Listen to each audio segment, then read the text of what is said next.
গোলমাল শুনে যাচ্ছিল না? বোধহয় কোথাও যুদ্ধ বেঁধে থাকে। তা হবে। আর কি হে পালোয়ানজি, এ কি হলো? ষাট ষাট ষাট। কি হে সুগ্রীব, তোমার যে দেখছি বহারম্ভে লঘুক্রিয়া হইয়াছে। আগে বজ্র আটুনির ফসকা গেরো। যত তেজ বুঝি তোমার মুখে। আজ্ঞে হ্যাঁ, মুখে মারিতং জগৎ। আমি বলি কি তুমি মস্ত বড় যোদ্ধা। যোদ্ধা বলে যোদ্ধা, ঢাল নেই তরোয়াল নেই, খামচা মারি। আমি বরাবরই বলে আসছি। তোর জ্ঞান জ্ঞান আনি আর ভালো লাগে না। রাবণের কেন এত বাড়াবাড়ি? পিঁপড়ের ডানা ওঠে মরিবার তরে। জোনাকি যেমতি হয় অগ্নিপানে রুচি, সবরে খাদ্য লীলা। আজ্ঞে ঠিক কথা। রাঘব বল জবে লবে অবসর বিশ্রামের তরে, তখনই তো মাথা তুলি চ্যাংপুটি করে সব মহাস পালক। মারো মারো মারো। এত গোলমাল কিসের? রাবণ এদিকে আসছে না তো? রাবণ আসছে। আমার ছাতাটা কোথায় গেল? ব্যাগটা? হ্যাঁ রে, তোর গায়ে জোর আছে, আমায় কাঁধে নিতে পারবি?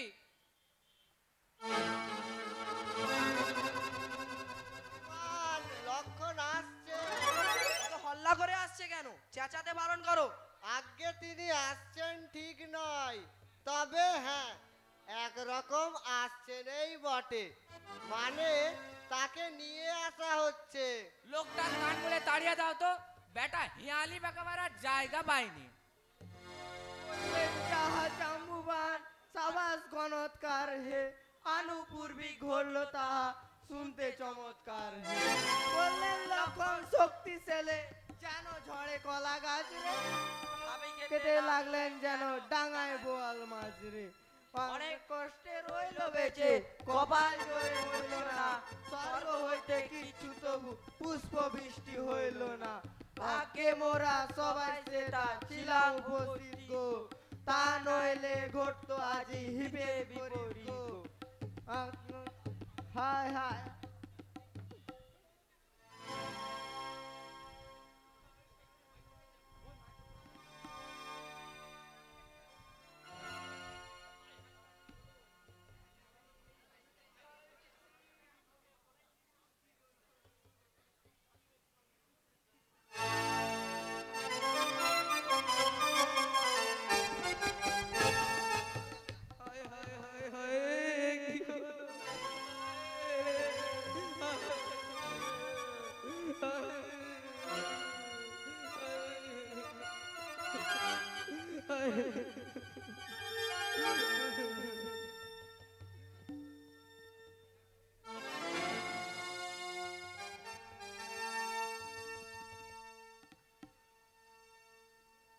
রামচন্দ্র,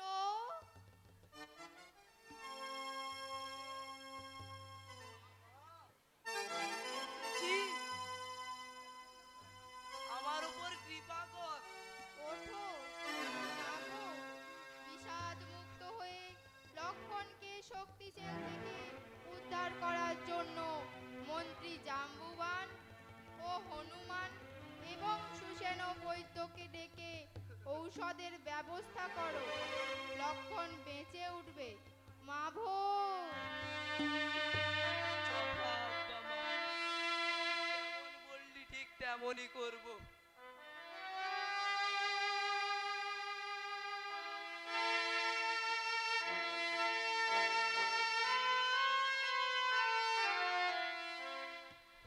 কতগুলো লোক সেখানে ঘোড়ার ঘাস কাটছিল নাকি? হনুমান বেটা কি করছিল? আমি তো বাতাস খাচ্ছিল। বেটা তুমি বাতাস খাবার আর সময় পাওনি? চন্দ্রে ওরে হনুমান, হও রে বেটা সাবধান, আগে হতে স্পষ্ট বলে রাখি। তুই বেটা জানোয়ার, কর্মার অবতার, কাজে বর্গে দিস বড় ফাঁকি।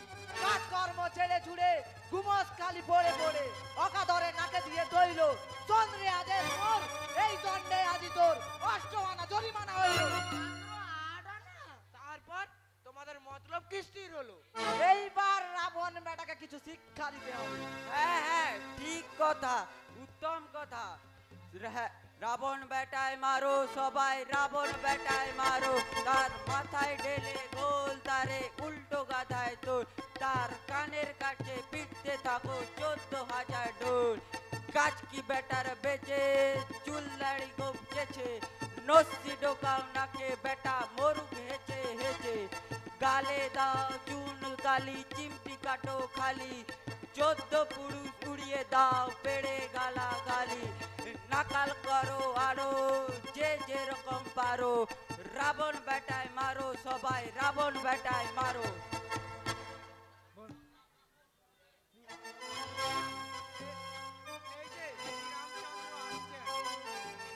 এই যে শ্রীরামচন্দ্র আসছেন।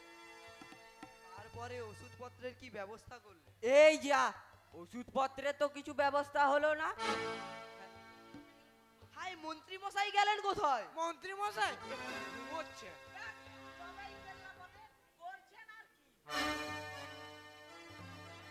মন্ত্রী মশাই, আরে ও আরে উঠুন না। বাবা, এ যে কুম্ভকর্ণের এক কাঠি বাড়া। আরে আমার কাঁচা ঘুমটা ভাঙিয়ে দিলি বেটা বেল্লিক বেরসি বেআকেল বেয়াদব হাঁড়ি মুখো ভূত। রাগ করবেন না মন্ত্রী মশাই, আর রাগ করবেন না, কথাটা শুনুন। আজকে মন্ত্রী জাম্ববানের বুদ্ধি কেন ভুলছে না, সংকট কালে চটপট কেন যুক্তির কথা বলছে না, সর্বকাজে অষ্টরম্বা হরদম করে নাক ডাকছে, উল্টে কিছু বলতে গেলে বিটকেল বিটকেল গাল পাচ্ছে, করছে রকম জানছে তবু দেখছে চেয়ে নিশ্চিন্ত, এমনি স্বভাব ছিল না তার, থাকতাম যখন নিশ্চিন্তে, হাঙ্গাম দেখে হোটলে আজি নিন্দু লোকে বলবে কি, ভেবেই দেখো এমনি করে রাজ্যের কার্য চলবে কি, মুখু মোরা আক্কেল শূন্য একেবারে বুদ্ধি নেই, সূক্ষ্ম যুক্তি বলতে কারো ঠাকুর দাদার শাস্তি নেই, বলছি মোরা এর মধ্যে বলছি মোরা কিছু নেই গো চটবার কথা এই মধ্যে, উঠে একবার ব্যবস্থা দাও প্রণাম করি ঠ্যাক পড়তে। আরে আমার লেজটা বাড়িয়ে দিলি। বুঝলে হে জাম্বুবান, তুমি কিনা হচ্ছ প্রবীণ লোক, এ বিষয়ে নিশ্চয়ই তোমার খুব ভালো ধারণা আছে। আগে হ্যাঁ, সে কথা আগে বললেই হতো, তা না বেটারা খালি ধাক্কায় মারছে। মন্ত্রী মশাই, আরে ও মন্ত্রী মশাই, আমি বলি বুঝি ডাকাত বললো নাকি? হ্যাঁ, এবার কিছু একটা ব্যবস্থা দিয়ে ফেলো। এই কাগজে প্রেসক্রিপশন লিখে দিচ্ছি, এই ওষুধগুলো চট করে নিয়ে আসতে হবে। হ্যাঁ, কাল সকাল না হতে হতেই যেয়ে আনবো। না না, এত দেরি করতে হবে না, এখনই যা। এত রাতে কোথায় যাবো? সাপে কাটবে না বাগে ধরবে? বেটা শখের প্রাণ, গড়ের মাঠ। না, ঔষধগুলো এখনই দরকার। হোমিওপ্যাথি লাগাও না। যা বলছি শোন, এই যে কাজের কথা লিখলাম, বিশল্য করেনি মৃত সঞ্জীবনী, এইসব কাজে শেকড় আনতে হবে। আমি ডাক্তারখানা চিনি নে। আহ, আর মরণ কি, এ কি কলকাতা শহর পেয়েছিস নাকি যে বাদগেট কোম্পানি তোর জন্য দোকান খেলে বসবে? কৈলাস পাহাড়ের কাছে গন্ধমাদন পাহাড় আছে, জানিস তো? কইলে ডাক্তার, সে আবার কে? বাস বেটা, কৈলাস পর্বত চিনিস নে? ও বাবা, কৈলাস পর্বত? এত রাত্রে আমি অত দূর যেতে পারবো না। যাবি না কি রে বেটা, জুতিয়ে লাল করে দেবো। আর দেখিস, পথে মেলা দেরি করিস নে। আমার কান কটকট করছে। আরে যা রে যা, নে বকশিস নে।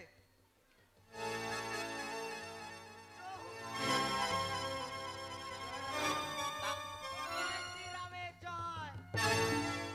তারপর রাত্রির জন্য সেনাপতি নির্বাচন করো। কেন, রাত্রেবেলা যুদ্ধ করবে নাকি? তা কেন, কাউকে একজনকে একটু খবরদারি করতে হবে তো, তার তার ছাড়া লক্ষণকে নিয়ে জঙ্গলগুলোর সাথে ঝগড়া হতে পারে। তা তো বটেই, মন্ত্রী মশাই না হলে এমন বুদ্ধি কার হয়? হ্যাঁ হ্যাঁ, এইবার ভায়া বিভীষণকে কিঞ্চিত ফাঁপড়ে ফেলতে হচ্ছে। আমার বচন শোনো বিভীষণ, করো গ্রহণ সেনাপতি পদ, সাজসজ্জা করো, দিব্য অস্ত্র ধরো, সময়ে সম্বর এ মহাবিপদ, বিপদে নির্ভীক বীর্যে অলৌকিক তোমার ওদিকে বা আছে আর, জলেতে পাশান যাই গো পাশান, মুশকিলে আমার ঠিক কথা, উত্তম কথা। তাই তো, ভারী আচ্ছাতে ফেসাতে পড়া গেল দেখছি। শুনে সর্বজানে আজকে এখানে বীর বিভীষণে করো সেনাপতি, শ্রীরামের স্তরে সম্মুখ সমরে যদি যাই মরে খিবাতায় গতি। কি কিচ্ছু ক্ষতি নেই, কিচ্ছু ক্ষতি নেই। বেশ তো, তাহলে তাই ঠিক হলো। খবরদার ভালো করে পাহারা দিও, কোনো বেটাকে পথ ছাড়বে না, স্বয়ং জম এলেও নয়। আর দেখিস তুমিও না, মনে থাকে যেন। একই গেলো আলো আচ্ছাদে ফেসাল পড়া গেল দেখছি। বিধি মোর ভালে হাই একই লিখিল, আজ রাত্রিরে একই ঘটিল। চিরশত্রু মোর ফেলিল মোরে সংকটেতে ঘোর। জাম্বুবান বেটা কুবুদ্ধি ডেকি তার পাল্লাই পড়ে নিস্তার না দেখি। কেহ যদি আসে রাত্রি দ্বীপহরে ঠেকাবো কেমনে একাকি তাহারে। স্বর্গ হতে কহ সকল দেবগণ, আজি এ সংকটে কি উপায় হবে। সব জম হস্তে আজি না দেখি নিস্তার, যুক্তি তাহার কহ সবিস্তার। শুনো দেবাসুর গন্ধর্ব কিন্নর মানব দানব রাক্ষস বানর, শুনো সর্বজনে মোর মৃত্যুস্থলে শোক সভা করো তোমরা সকলে।